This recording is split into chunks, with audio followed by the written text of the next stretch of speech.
De là où je suis moi, aujourd'hui, en tant que prestataire d'une collectivité comme la ville d'Issy-les-Moulineaux, c'est quand même faire fonctionner ce qui est en place. Ça, c'est mon premier devoir. Le premier devoir, c'est que tout marche et qu'il n'y ait aucun problème, aucun dysfonctionnement. Et s'il y a un dysfonctionnement, d'être capable de le rétablir très vite. C'est la capacité de résilience qu'on doit avoir. Pour autant, ça veut dire en même temps, en même temps qu'on marche, il faut construire. Donc, en même temps, on va marcher, on va exploiter, et en même temps, il va falloir construire, et toujours avec un délai d'avance par rapport à la demande et aux besoins qui soit suffisant. C'est-à-dire qu'il faut qu'on soit prêt à accueillir les projets qui vont arriver demain, mais il faut que notre infrastructure soit déjà prête et qu'elle puisse accueillir ces projets qui vont arriver demain, mais demain très très vite, dans les 6 mois qui viennent. Aujourd'hui, la ville d'Issy-les-Moulineaux, c'est une smart city, hein. C'est pas mentir de dire que c'est une smart city, mais c'est pas une smart city au sens où elle implémente et elle est actrice sur tous les segments de ce que fait la smart city, hein. La sécurité, la voirie, le transport. Elle est plutôt axée service aux citoyens, donc les services avec forte visibilité. La ville d'Issy-les-Moulineaux a fait le choix d'infogérer la totalité de son système d'information. Et donc, au titre de l'infogérance, j'assure l'assistance à maîtrise d'ouvrage et la maîtrise d'œuvre des systèmes d'information.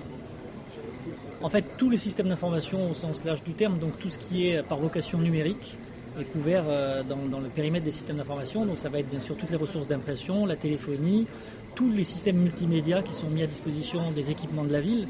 Donc, par exemple, ça va être des studios de captation vidéo qui vont être mis à disposition du public dans les centres culturels, les cyberespaces, les espaces multimédia, etc.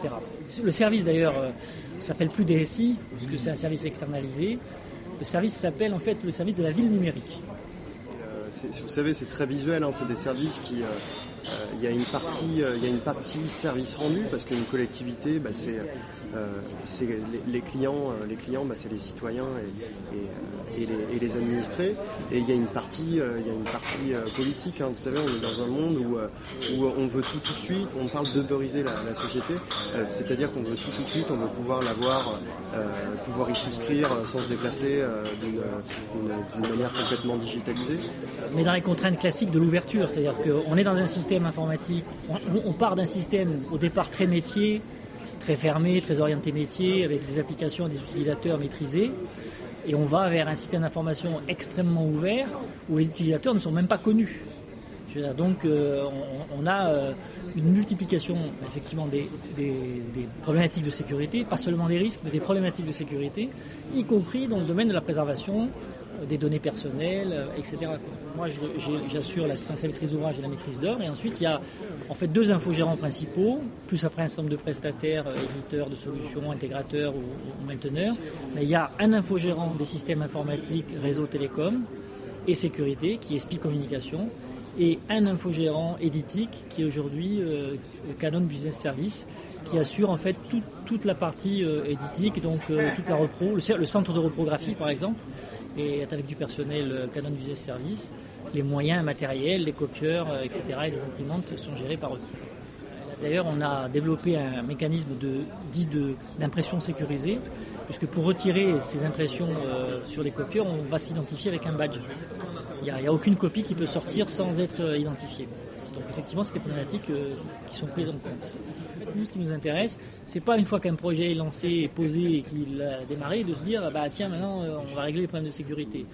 On les intègre en amont dans le projet, à la fois pour sensibiliser bien sûr les métiers, les auteurs, les utilisateurs, mais aussi la direction générale des services et puis bien sûr les élus pour qu'ils comprennent bien les moyens qui seront nécessaires par rapport à l'ambition de politique publique qu'ils ont. En fait, la ville intelligente se digitalise, donc fait un nouveau métier finalement, puisqu'elle transforme ces métiers de l'administration papier à l'administration digitale, donc des services qui sont ouverts à l'extérieur. Et en fait, on les a accompagnés pour gérer cette nouvelle émergence de parties prenantes du SI, puisque ces métiers-là ne sont pas directement gérés par la ville d'Issy-les-Moulineaux, mais très fortement externalisés.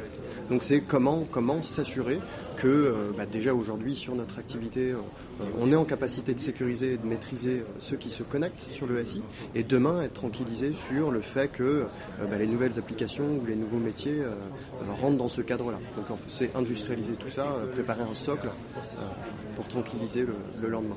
Ce projet-là a mis 2 ans à aboutir, donc vous voyez, c'est pas de la précipitation, à mon sens. Nous, on n'intervient pas directement sur le métier de la ville, c'est justement ça la force, c'est qu'on fait abstraction de ce qu'est les métiers de la ville. On le comprend. On le comprend parce que pour gérer ce genre de projet, il faut bien sûr comprendre les enjeux.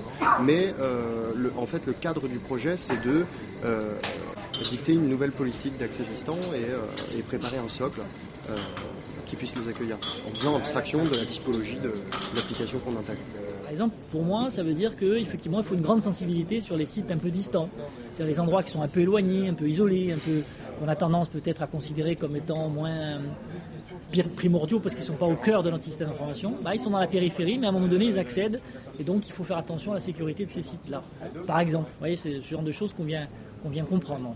Notre rôle, je ne sais pas si on peut dire qu'il est changé, en tout cas on est plus sollicité, oui, parce que forcément si on est tenté dans les collectivités d'intégrer et de se verser vers la technique sécurité par justement l'intégration de nouveaux services ville intelligente, oui forcément, on va être demandeur en sécurité et nous ça nous donne du travail.